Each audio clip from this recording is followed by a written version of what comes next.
అందరికీ నమస్తే. Welcome to Tiana's kitchen Telugu. ఈ రోజు రెసిపీ మనం ఎన్నో రకాలైన రసాలు పెట్టుకుంటూ ఉంటాము, కానీ ఈ రోజు నేను చూపించబోయేది చాలా డిఫరెంట్, చాలా టేస్ట్ గా, చాలా ఈజీగా ఉండే రసం తయారు చేసే విధానం చూపించబోతున్నాను. వెల్లుల్లి రసం.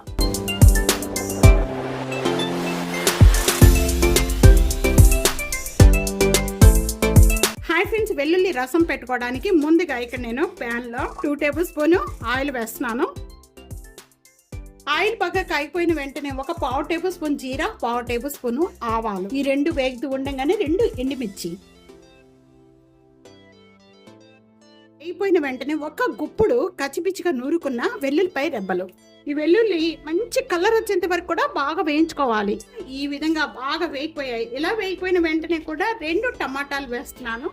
మూత పెట్టేసేస్తే టమాటా తొందరగా మగ్గిపోతుందండి. మీడియం ఫ్లేమ్ లో పెట్టేసి మూత పెట్టేసేయండి. 1 మినిట్ లో మగ్గిపోతుంది. వీడియోలో చాలా రకాలైన రసాలు ఉన్నాయి, కావాలి అనుకుంటే ఓపెన్ చేసి చూడండి. చాలా టేస్ట్ గా ఉంటాయి. మనం ఒకటే ఐటెం కాకుండా కొద్దిగా డిఫరెంట్ గా పెట్టుకోవడం వల్ల దాని ఫ్లేవర్ కూడా చాలా బాగుంటుంది, టేస్ట్ కూడా చక్కగా ఉంటుంది. ఈజీగా తయారు చేసుకోవచ్చు రసం. ఇక్కడ 1 మినిట్ అయిపోయింది. టేస్ట్ సరిపడా సాల్ట్ వేసుకోండి. 2 టేబుల్ స్పూన్ పసుపు, 1 టేబుల్ స్పూన్ కారం అంతా ఈ విధంగా బాగా మగ్గిపోయిన వెంటనే టేబుల్ స్పూన్ ధనియా పౌడర్ వేస్తున్నాను. టేబుల్ స్పూన్ మిరియాల పౌడర్. ఇక మిరియాలు అప్పటికప్పుడే మనం కొద్దిగా నూరుకొని వేసుకున్నారనుకోండి, చాలా టేస్ట్ వస్తుంది. అంతా కూడా ఈ విధంగా మగ్గిపోయిన వెంటనే నేను ఇక్కడ 1 కప్ అనేది చింతపండు రసం వేస్తున్నానండి. చింతపండు రసం వేసిన వెంటనే కూడా ఇప్పుడు ఒక 1 మినిట్ మూత పెట్టేద్దాం. మూత పెట్టేసేసి ఇలా మగ్గించేసుకుంటే ఓపెన్ చేద్దాము. ఈ విధంగా బాగా చిక్కపడిపోయిన వెంటనే నేను ఇక్కడ అంత మరిగితే రసం అంత టేస్ట్ వస్తుంది. మీడియం ఫ్లేమ్లో పెట్టేసి బాగా ఒక 2-3 పొంగులు వచ్చే వరకు కూడా బాగా మరిగించుకోవాలి.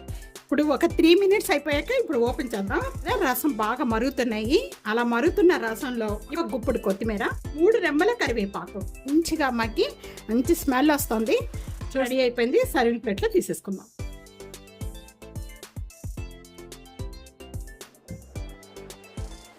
చాలా సింపుల్, టేస్ట్ గా ఉండే వెల్లుల్లి రసం రెడీ అయిపోయింది. తప్పకుండా ఈ రెసిపీ ఇదే విధంగా ట్రై చేసి మీకు ఎలా ఉందనేది కామెంట్స్ లో తెలియజేయండి. వీడియో 4కి షేర్ చేయండి. టియానాస్ కిచెన్ సబ్స్క్రైబ్ చేసుకోండి. ప్రక్కనే ఉన్న బెల్ ఐకాన్ ప్రెస్ చేయండి ఫ్రెండ్స్. Thank you.